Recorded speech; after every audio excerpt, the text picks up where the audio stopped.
it should become obvious why things like pornography, not just the accessibility of pornography, but the intensity of pornography, can negatively shape real-world romantic and sexual interactions. This is a serious concern. The discussion is happening now.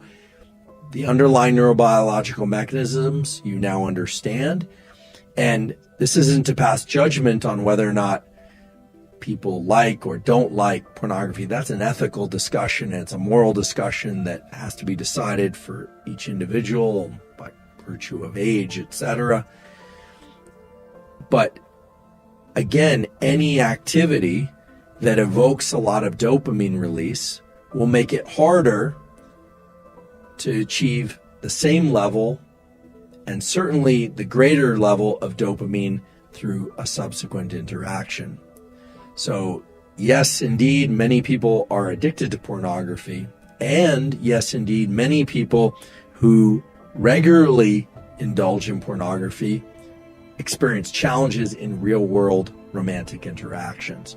Fortunately, most people do not experience or pursue enormous increases in dopamine leading to these severe drops in baseline.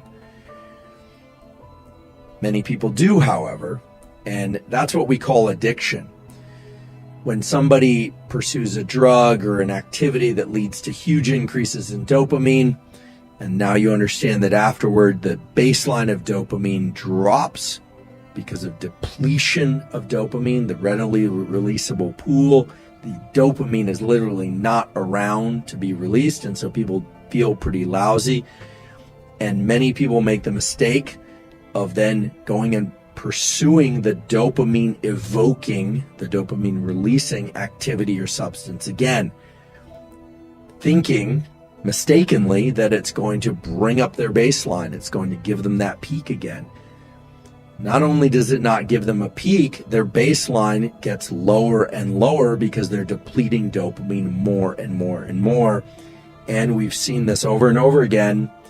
When people get addicted to something, then they're not achieving much pleasure at all. You even see this with video games.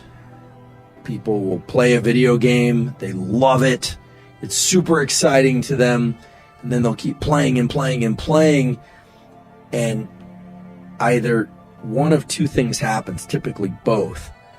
First of all, I always say addiction is a progressive narrowing of the things that bring you pleasure. So oftentimes what will happen is the person only has excitement and can achieve dopamine release to the same extent doing that behavior and not other behaviors.